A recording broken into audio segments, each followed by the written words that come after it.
You open Instagram feeling completely fine. 20 minutes later, you close it feeling worse, emptier.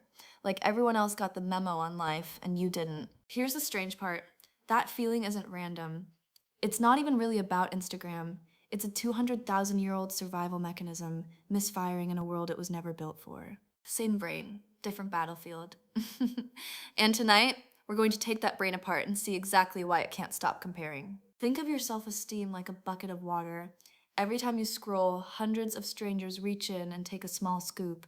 You don't even notice most of them, but by the end of the day, the bucket's lower. Here's a number that should stop you cold. The average person will spend 6 years and 8 months of their entire life on social media. That's not a hobby, that's a second childhood spent staring at a screen. And a huge chunk of that time is spent doing one very specific, very human thing, measuring ourselves against them, against her, against him, against everyone. It feels like being on trial all day, every day. And the verdict almost never comes back not guilty. 60% of social media users say it's damaged their self-esteem. Not a fringe group, not the sensitive ones, the majority. You've probably told yourself it's just harmless scrolling, but your brain doesn't experience it as harmless. It processes every photo, every flex, every vacation as data about where you rank. So the real question isn't why do we compare ourselves online? It's why does the human brain compare it all? The answer starts almost 70 years ago, with one psychologist and one deceptively simple idea. His name was Leon Festinger. In 1954, he proposed something called social comparison theory, and the core idea is almost embarrassingly simple. We have no built-in ruler for measuring our own worth. No internal gauge that says you are successful enough or you are attractive enough. So, in the absence of one, we borrow other people as our ruler. Festinger called this reducing uncertainty. You look up at someone doing better, that's an upward comparison. You look down at someone doing worse, that's a downward comparison. Simple, automatic, been happening since we lived in caves. Picture two cavemen comparing spears. The one with the sharper spear feels a boost of confidence. The other one thinks, I need to sharpen mine. That upward comparison isn't cruel, it's useful. It's a nudge toward improvement. And the downward comparison, that gave our ancestors comfort. At least I'm not doing as badly as him. Little ego boost to keep going. For thousands of years, this system worked beautifully. Because here's the key detail people miss.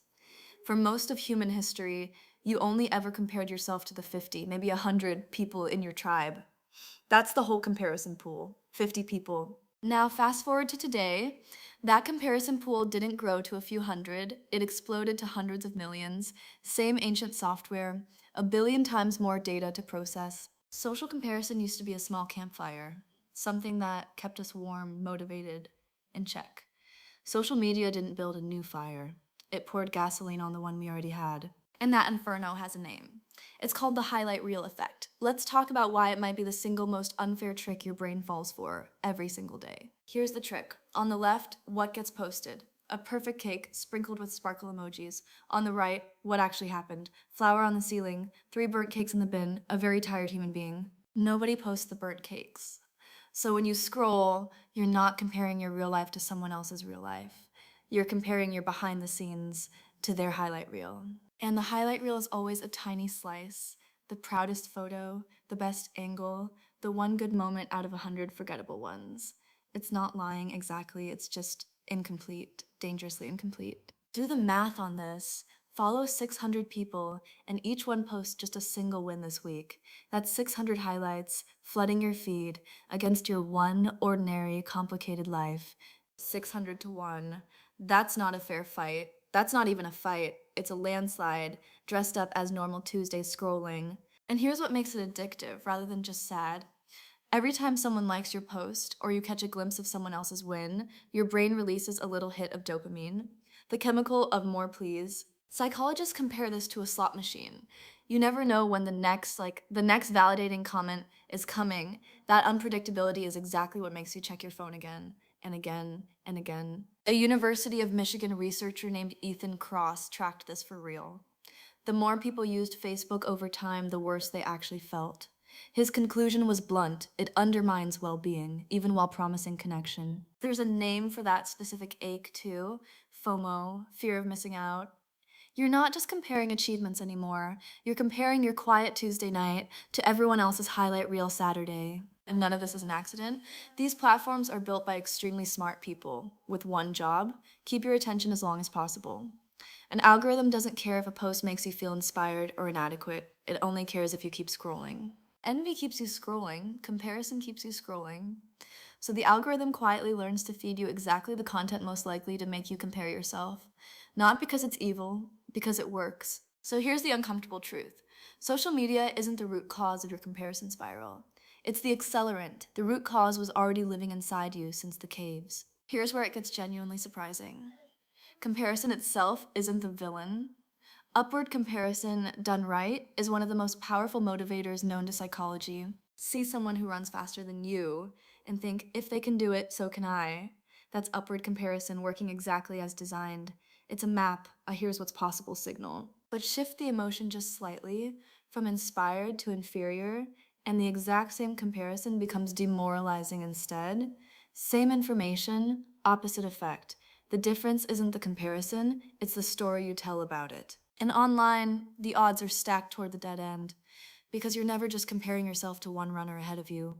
You're comparing yourself to the fastest highlight from 600 different people, stitched together into one impossible standard. Nobody actually lives the life you're comparing yourself to. It's a Frankenstein of other people's best moments.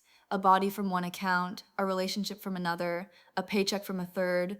You're not losing to a person, you're losing to a collage that doesn't exist. And that, right there, might be the single most important thing to understand.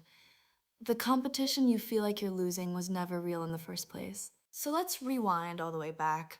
Every time you feel that pang of I'm not enough, scrolling through your phone, some ancient part of your brain thinks it's still comparing hunting skills around a fire of 50 people. It's running ancient software on hardware it was never designed for. That's not a character flaw. That's not you being weak or vain or shallow. That's just biology meeting a world it can't yet parse. Once you see it as a mismatch instead of a personal failure, something shifts. You stop asking what's wrong with me, you start asking what's this feeling actually built for, and is it being used against me right now? So what do you actually do with all this? Not delete every app and move to the woods. Something smaller, something you can start today. First, notice the accounts that make you feel small and mute them, not out of anger, just recognizing this feed is pulling scoops out of my bucket and I don't have to let it. Second, whenever envy hits, ask one simple question. What's the messy kitchen behind this photo? Not to feel superior, just to remember you're seeing a highlight, not a whole life. And here's a number worth remembering. Researchers at the University of Pennsylvania found that cutting social media down to just 30 minutes a day led to a real measurable drop in loneliness and depression. 30 minutes, not zero, just less gasoline on the fire. Third, and maybe most powerful, use downward comparison on purpose, but gently, not to feel superior to anyone. Just to remember what you already have that you stopped noticing because you were too busy scrolling past it. The goal was never to kill the fire. Comparison, in the right size, kept our ancestors alive and improving for 200,000 years. The goal is just putting it back in a fireplace instead of letting it burn down the whole house. So next time you close an app feeling strangely small, remember this. You're not broken. You're not behind. You're just a caveman brain standing in front of a fire that's a little too big. The comparisons you make today will probably feel just as urgent tomorrow. But maybe the real question isn't how to stop comparing entirely. Maybe it's just this. Are you even comparing yourself to something real? Or just someone else's very best day on a very ordinary Tuesday?